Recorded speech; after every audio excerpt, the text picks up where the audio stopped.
ওকে, ডাইসের একটি মজাদার কোয়েশ্চেন, যে কোয়েশ্চেনটা তোমরা বিভিন্নভাবে পরীক্ষায় করে থাকো, আমরা এখানে 1 সেকেন্ডে করব বলেছি এরকম। আগে তোমরা কিভাবে করো সেটা একটু দেখি। দেখো কিভাবে করি।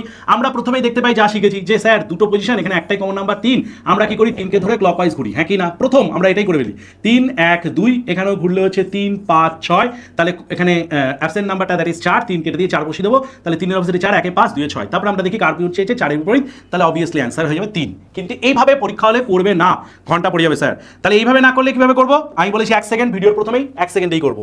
প্রথমেই ঘোরাঘুরি কেউ করে না, প্রথমে ডাইস কেউ দেখে না, শুধু নাম্বারটা দেখো, আর এত কিছু পড়ে না কিন্তু, জাস্ট নাম্বারটা দেখো, দ্যাট ইজ কত? 4। 4 এর বিপরীত আমাদের কাছে চেয়েছে। এবার তোমরা আমায় বলো, এই দুটো পজিশনে 4 আছে? নেই, তাহলে 4 নেই, তাহলে 4 লিখলাম। এই দুটো পজিশনে একটাই নাম্বার কমন আছে, দ্যাট ইজ 3, তাহলে চোখ বুঝে 4 এর বিপরীতে 3 হবে, 3 এর বিপরীতে 4 হবে, তাহলে 4 এর বিপরীতে চেয়েছে, অ্যান্সার 3। ঘোরাঘুরির কোনো দরকার নেই। ক্লিয়ার? তো একটা হোমওয়ার্ক তো থাকবেই, তাড়াতাড়ি এটার অ্যান্সার কমেন্ট বক্সে অবশ্যই জানাবে। কমেন্ট বক্সে অ্যান্সার দেখলে কিন্তু আমি বুঝতে পারবো তোমরা নতুন কিছু শিখতে পারছো এবং ভিডিওতে তোমরা ইন্টারেস্ট পাচ্ছ। এবং এই রকম ইন্টারেস্টিং ভিডিও পেতে অবশ্যই চ্যানেলটা সাবস্ক্রাইব করবে, অবশ্যই শেয়ার করবে, যাতে এইরকম ভিডিও তোমাদের কাছে আরও তাড়াতাড়ি গিয়ে পৌঁছয়। ক্লিয়ার?